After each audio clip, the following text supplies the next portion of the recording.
Yang jadi masalah kan Bang, kenapa digulirkan yang sekarang? Pada saat lagi situasi politik ya, lagi panas-panasnya menjelang 2024 gitu kan. Dalam politik itu Bang, timing itu perlu. Oke. Momentum itu Momentumnya perlu. pas. Iya. Saya agak tidak terlalu meyakini bahwa partai mendukung ini. Partai Iya. mendukung ini. Tapi Mungkin ada, tapi tidak absolut itu loh. ya, Tidak makanya absolut. yang lucu saya itu kan yang mengusulkan juga pimpinan partai ini. Ya, berarti ada sesuatu yang benefit yang didapatkan dari situ, gitu kan? Itu bukan penjelasan. Pilih dulu. Tidak. Saya Pilihannya Langsung. DPRD atau langsung. itu aja. Saya memilih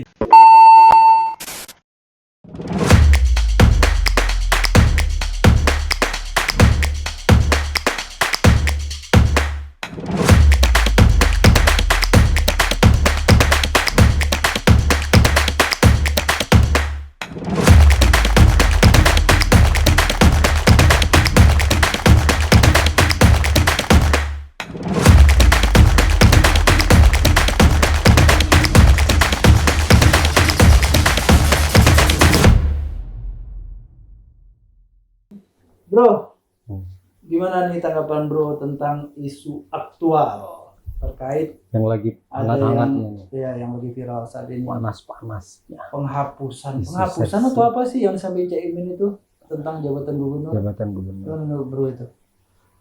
saya mencoba berbaik sangka ini Bang ya. Alhamdulillah. Jadi motivator bro kalau gitu. Iya, saya mencoba berbaik sangka bahwa beliau itu maksudnya bukan untuk menghilangkan gubernur. Menghilangkan jabatan. Iya. Cuma banyak yang mempersepsikan Iya, kalau penghapusan jabatannya itu ya. Betul. Kalau menghilangkan gubernur mau diganti apa Siapa gitu. yang ngurus kabupaten kota ya? Iya. Langsung Mungkin betul.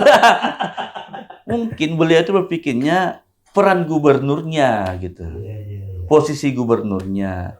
Kalau sekarang kan kita mengatakan bahwa gubernur itu kepala daerah sekaligus wakil pemerintah pusat di daerah gitu kan. Mungkin pikirannya Pak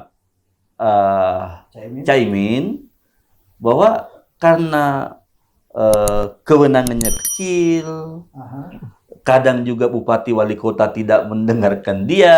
Ya, gubernur datang Juga tidak disambut itu. Tidak diterima. Bahkan ada bupati Iya, yang ngomong gini, kalau gubernurnya datang akan saya usir gitu kan.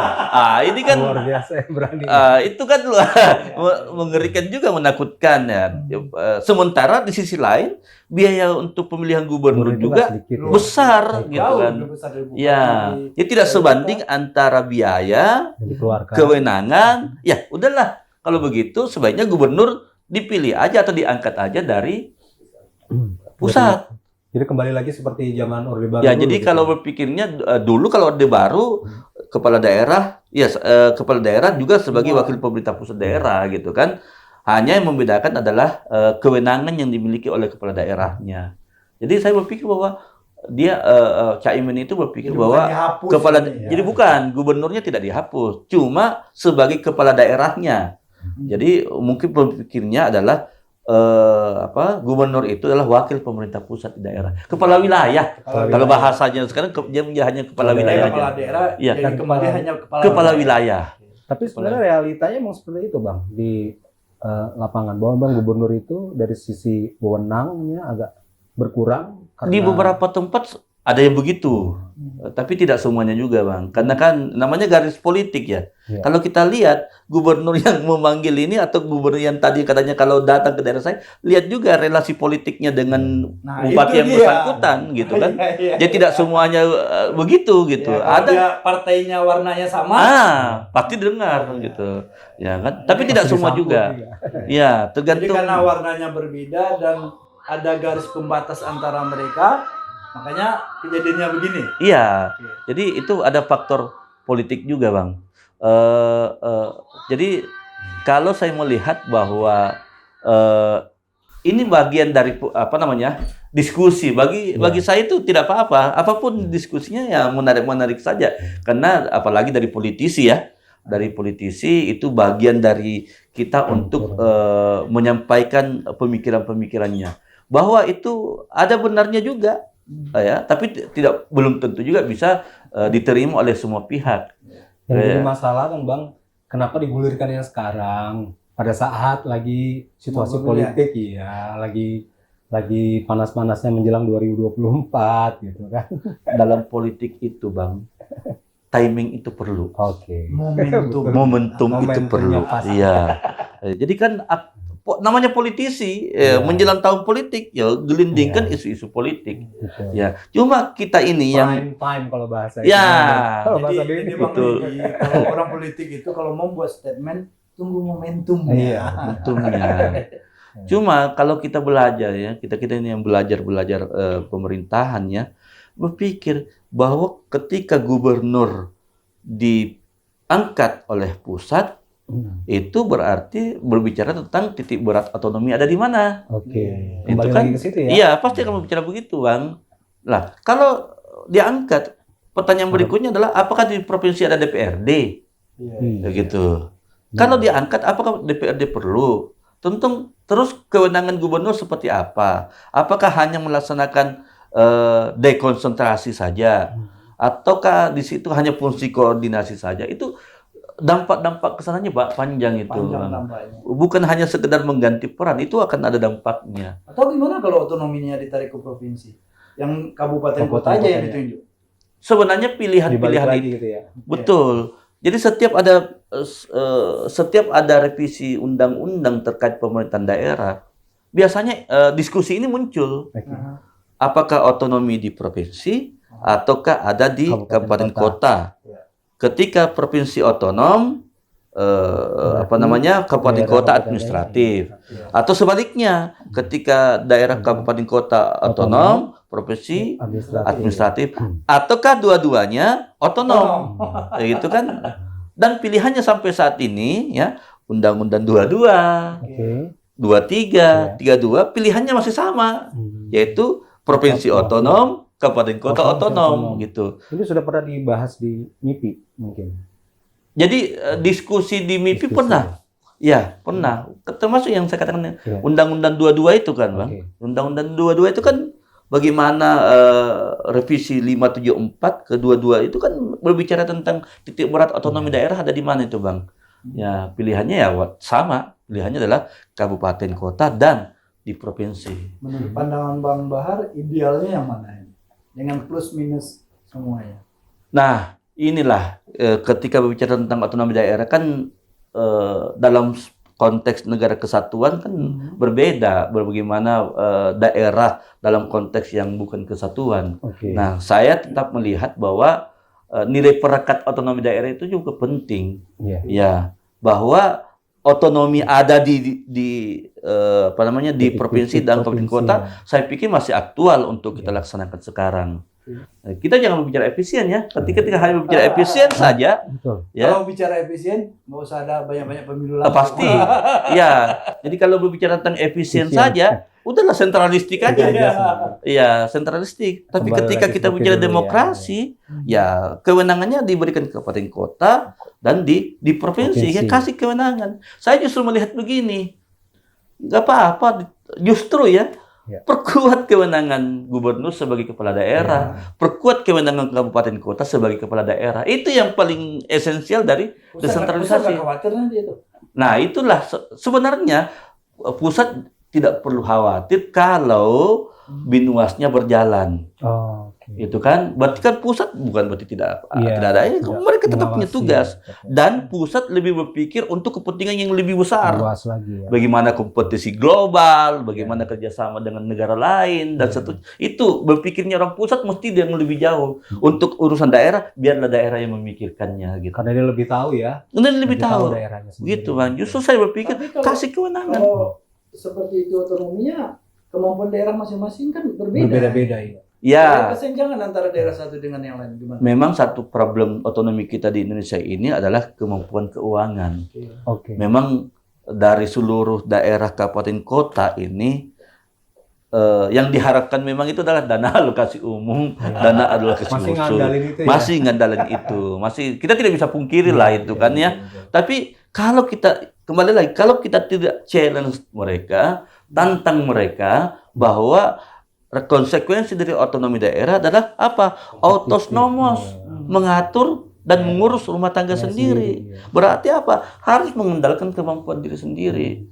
Awalnya tidak bisa, tapi kan kita sudah terbiasa itu, Bang. Kalau bisa kan udah biasa gitu. Itu aja menurut saya sih, Bang. Tapi bukannya sekarang itu malah cenderung tuh daerah-daerah itu kompetitif, Bang Son. Saya lihat kan beberapa daerah itu jadi ada yang satu sisi dia menonjol dengan sumber daya alamnya dan sumber daya masyarakatnya gitu. Ada di sisi lain keanekaragaman. Iya, keanekaragaman itu jadi kearifan lokal itu jadi muncul di mana-mana untuk menunjukkan bahwa mereka bisa berkompetisi dengan daerah-daerah lain. Iya. Mungkin Bang Deddy dengan persaing itu daerah akan semakin kuat dengan Betul. kearifan lokalnya. Iya. Nah, daerah-daerah yang kurang mampu bersaing, Betul. disitulah mungkin peranan pemerintah pusat Iya, untuk itu. mensupport mereka. Mensupport mereka. Gimana Betul. menurut Bang Bahar itu? Betul. Jadi gini, Bang. Muncul, Jadi kan. kalau kita lihat paradigma berpemerintahan daerah kita ya, itu kan bergerak dari perspektif comparative advantage itu, Oke. keunggulan perbandingan ke comparative competition gitu kan. Di mana seperti tadi kata Bang Deddy, ada daerah yang menonjol satu hal, Iya. ya kan? Ada daerah menonjol yang lain. Itulah yang dieksplor. Iya. Itu yang tugas menjadi siapa itu harusnya? ya Pemerintah pusat, tugas pemerintah pusat. daerah pusat. Daerahnya pusat. Pusat adalah memberikan stimulus tadi itu. Oke. Apa yang menonjol udah kita. Makanya dia sampai ke pusat bahwa ini loh daerah saya, misalnya provinsi nih. Provinsi saya punya kabupaten kota Yang potensial. punya potensi A B C D gitu kan. Itu yang dijual ya. Iya, dijual. Pusat. Dulu kalau kita turun ke bandara, dari bandara misalnya, biasa kan di Talase itu ada sumber dayanya Ya, itu di kan. Pajang ya. Ya, ini pohon apa Tanjakan. gitu kan, ini batu apa dan Iya. seterusnya. Sekarang tidak lagi melihat situ, tidak hanya ditunjukkan ini tapi ini bisa berkompetisi jadi apa? Oke. Ini Pendekatannya. Iya, nah tugas pusat adalah itu. Mensupport itu Iya, supaya terjadi. mensupport. Makanya Binwas itu membina supaya daerah, kabupaten kota dan provinsi bisa semakin survive. Maju, Itulah tugas meningkat, pusat ya. sebenarnya Apakah gitu. tugas pusat itu sudah dilakukan sekarang menurut kacamata Bang Bahar? Nah, ini menjadi pusat sih melaksanakan itu Binwas. Iya. Cuma pertanyaannya efektif tidak Binwas ini gitu kan? Itu Ya. maksud saya. Efektif atau tidak? Kalau dikatakan efektif tidak, lihat lagi seberapa banyak daerah yang maju. Kalau misalnya tidak maju, berarti kita tidak bisa Tidak mengatakan efektif. efektif gitu kan? Jadi itu aja sebenarnya. Report pusat kan selalu ada juga setiap tahun ya. Bappenas munculkan, BPS munculkan, di situ aja kita sandingkan. Ya, kita sandingkan. Oh, ternyata pencapaiannya seperti ini gitu. Ya, Tapi bukannya laporan selalu diupayakan sebaik mungkin membuat laporannya? Yang Iya. terbaik gitu ya. betul. Tapi kan kita belajar juga secara kuantitatif begitu. Pusat kan bisa secara kualitatif turun ke lapangan, Iya. ya kan? Tidak berdasarkan Karena laporan itu saja. angka-angka aja. Angka-angka saja. Dan Tapi yang paling perlu realnya- sebenarnya gini Bang, jadi laporan itu cross check aja. Oke. Mungkin dari daerah ini mengatakan bagus semua, ya udah nggak apa-apa, kita minta lembaga independen Untuk ya mengaudit. untuk melakukan audit apalah dan ya kan, Iya. pemeringkatan dan seterusnya. Dan setahu saya di beberapa kementerian melakukan itu untuk menjadi data-data pembanding gitu. Jadi kembali lagi ke cerita provinsi tadi, sebenarnya nggak ada masalah ya dengan apa yang disampaikan oleh Caimin ini. Sebagai sebuah wacana dalam pemerintahan daerah tidak ada masalah. Dalam dunia demokrasi malah Dalam bagus ya. bagus, kita tetap Membangun ya kerangka berpikir baru kerangka kita ya. berpikir kita betul ya, termasuk untuk kebijakan ke depan. Namanya politik kan mencari titik Iya. temu nih. Betul. Iya, iya, iya. Ya, beliau punya pemikiran begitu. Mungkin Ini. ada yang politisi yang lain punya pemikiran beda. Dituangkan dalam Digabungkan. satu bentuk kebijakan. Minta pendapat pakar, Oke. minta pendapat ilmuwan. Bagaimana tanggapan masyarakat? Hmm. Kalau memang sepakat, kebijakan kan tergantung kesepakatan. Betul. Ya, kalau pada akhirnya sepakat untuk itu, kenapa tidak? Misalnya seperti itu. Jadi kebijakan tergantung kesepakatan, bukan Kebi- kepentingan masyarakat. Kebijakan politik. Oh, kebijakan boleh. Nah, kalau bicara kebijakan politik, ya tergantung kepentingan masyarakat. Dalam politik juga ada satu mazhab nih. Iya, iya. Mazhab politik itu untuk kepentingan masyarakat. Judul besar. Satu klasik. Jadi aliran klasik dalam ilmu politik itu adalah untuk mazhab politik klasik, Iya. tujuan utamanya adalah untuk kepentingan masyarakat. Nah, artinya apa? Kita harus lihat nih seberapa besar dia untuk kepentingan masyarakat. Ya. Kepentingan politiknya di situ. Ya. Nih bro, mumpung kita udah bicara politik ini, bagaimana menurut bro pandangan atau kepentingan partai politik jika jabatan gubernur ini tidak dipilih? Gini, tadi kan saya katakan bahwa Ya. setiap perubahan undang-undang, wacana tentang di titik berat otonomi daerah itu selalu didiskusikan. Itu jadi seksi ya, jadi siang Jadi seksi, Bang. Kenapa? Karena akan berhubungan dengan posisi mereka. Nah, Betul. itu dia. Ya. Ketika gubernur dipilih Ya. oleh atau diangkat oleh pusat misalnya, berarti ruang mereka berkompetisi semakin berkurang dong. Nah, itu Ya, yang saya itu dia. maksud. Ya kan? Ya. Berkurang. Ya minimal 38 itu kan. Ya. Iya. Iya. Provinsi Jangankan dan itu. Kali dua. Kali dua. Kali dua. Itu wakilnya ya. iya. Dulu ada usul waktu, ada ide waktu itu. Bagaimana kalau gubernurnya saja yang dipilih, Oke. wakilnya tidak usah dipilih, Oh, ditunjuk. itu kan Oke. diangkat dari pegawai senior Iya. Oh. dari Pemda tersebut. Itu juga tidak di ini, karena kan mengurangi Jabatan kemungkinan ini. kompetisi 38 jatah. Iya, bagaimana untuk Kembali di lagi level ke kabupaten situ kota? lagi jadi ya. Iya, jadi kalau dilihat dari kepentingan partai, saya agak tidak terlalu meyakini bahwa Partai mendukung ini. partai Iya. mendukung ini. Tapi menurut Mungkin ada, tapi tidak absolut itu loh. ya, Tidak makanya yang lucu saya itu kan yang mengusulkan juga pimpinan partai ini. Ya, berarti ada sesuatu yang benefit yang didapatkan dari situ, gitu kan? Ada benefit dari situ kan? Kita tidak salah. Ya, betul. Bagi politisi itu ya Itu hal yang wajar dan momentum biasa. benefit biasa saja gitu. Tapi kalau dari sudut pandang ilmu pemerintahan, Bang, maksud Nah. gubernur ini gitu, Dari segi posisinya, jabatannya, kalau posisi dari pemerintahan ketika desentralisasi kan salah satunya desentralisasi politik Ya. itu. Nah, salah satu ukuran desentralisasi politik adalah bagaimana memilih pemimpin. betul.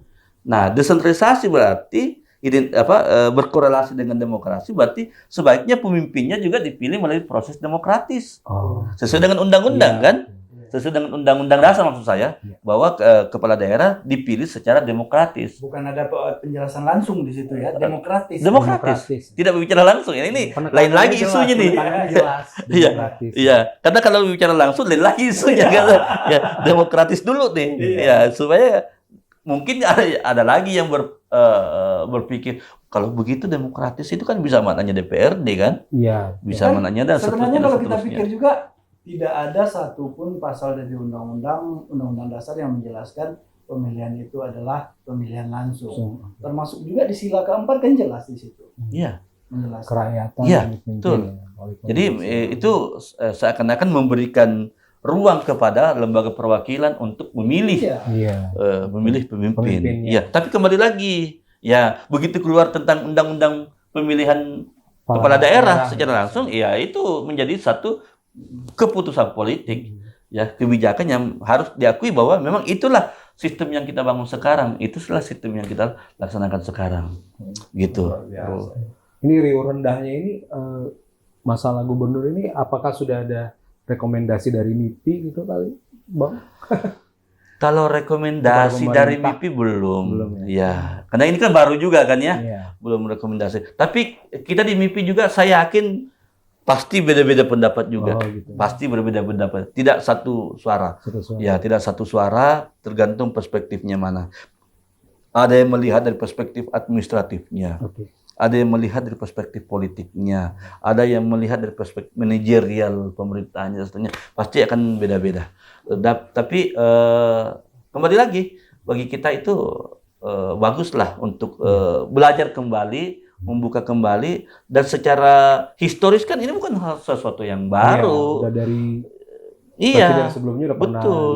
Bukan Kalau nggak sesuatu salah yang dulu baru. Pak Rias juga pernah mendiskusikan ini atau gimana? Diskusi itu pernah juga ketika beliau ditanya misalnya titik berat otonomi sebaiknya ada di mana gitu kan, ya kembali lagi untuk untuk kepentingan negara kesatuan ya seperti apa pilihannya, kemudian untuk titik berat desentralisasi sendiri ada di mana. Tapi dari tiga perjalanan regulasi kita ya tentang pemerintahan daerah, pilihannya selalu bahwa otonomi itu ada di kabupaten kota dan ada di provinsi. Dua-duanya berarti. Iya, dua-duanya sampai yang sekarang ini pilihan. Karena secara realistis seperti itu.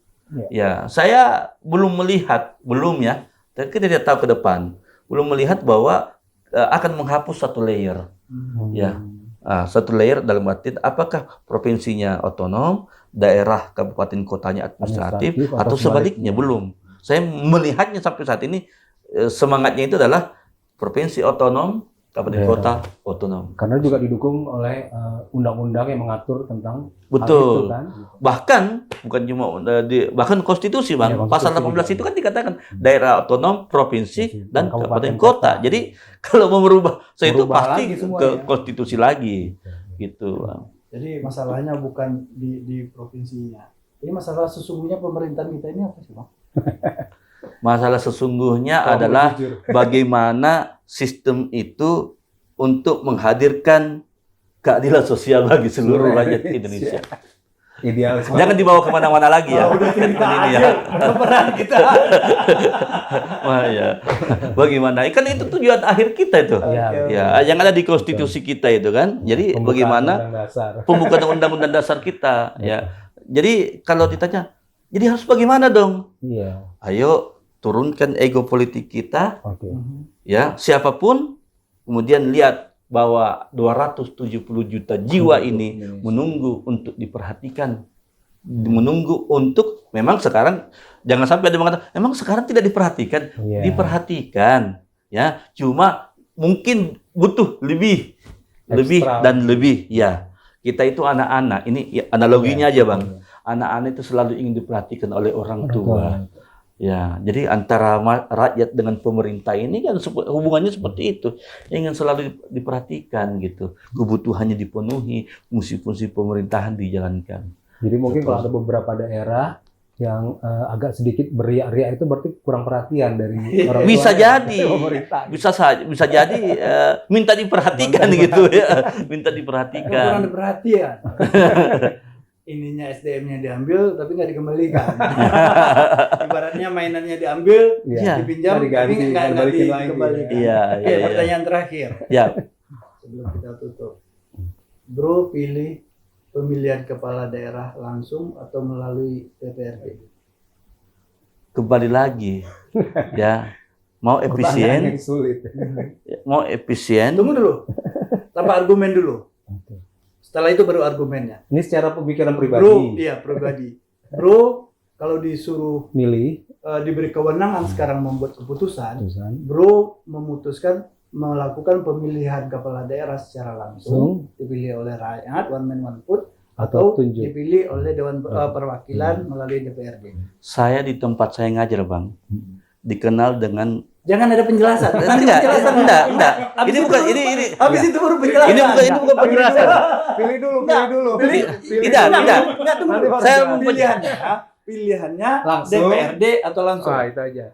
Saya memilih demokrasi kontekstual. Apa itu? Nggak boleh milih yang lain. Tidak.